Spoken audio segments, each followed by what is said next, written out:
Podcast Alchimia, le tome 1 de Samantha Bailly au scénario et Mia au dessin.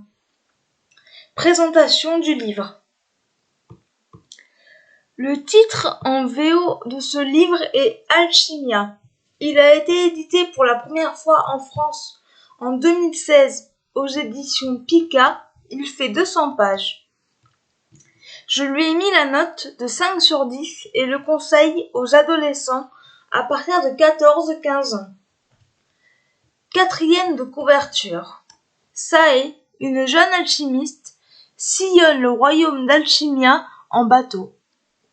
Avec ses compagnons, elle utilise ses dons magiques pour collecter et protéger la mémoire de son peuple. Mais la guerre éclate avec Ifen, le royaume voisin, qui refuse la pratique de cet art. En pleine tourmente, Sae est sauvée par Idan, un soldat ifénien. Alors que tout les oppose, le destin les pousse l'un vers l'autre. Ce que j'ai pensé de ce premier tome. C'est mon premier manga. Quand je l'ai acheté, je voulais savoir si j'allais l'apprécier. J'ai été un peu déçu. Nous suivons Sae, une alchimiste des mots, qui vit sur un bateau appelé l'Atelier. Elle voyage au travers du royaume d'Alchimia et va rencontrer des difficultés. Sae est une jeune femme qui est une alchimiste dont on ne sait pas grand-chose. Elle semble très belle et avoir vécu toute sa vie au sein du bateau. C'est une alchimiste des mots. Elle peut transformer les souvenirs des gens en une substance qu'elle range dans des fioles. Etiel, son ami, est protecteur envers elle. Il sait prendre des décisions quand cela est nécessaire. On peut penser qu'il est amoureux de Sae. C'est un alchimiste des âmes.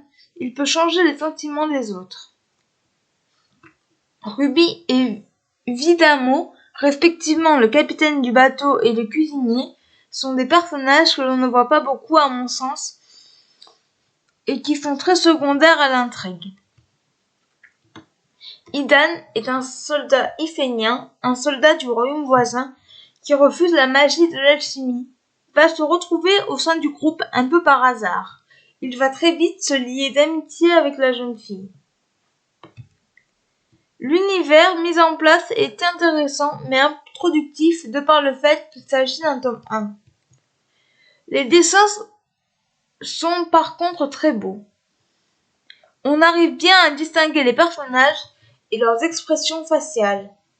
Au début du manga, il y a des pages en couleur et la colorisation est magnifique. La jaquette de couverture est double. On peut soit mettre celle avec Sae et Idan, ou bien celle avec Sae et Etiel. Personnellement, j'ai opté pour celle avec Idan et sa belle couleur bleu nuit. Je regrette par contre l'histoire à laquelle je n'ai pas vraiment accroché. En résumé, une lecture mitigée et je ne sais pas si je lirai la suite. J'ai aimé les personnages, l'univers, la couverture réversible, les dessins, la colorisation au début du livre. Je n'ai pas aimé l'intrigue. Voilà, j'en ai tout aujourd'hui pour ce podcast. J'espère qu'il vous aura plu. N'hésitez pas à me donner vos avis et vos commentaires sur YouTube, à vous abonner à la chaîne et je vous retrouve très bientôt pour un nouveau podcast. Ciao!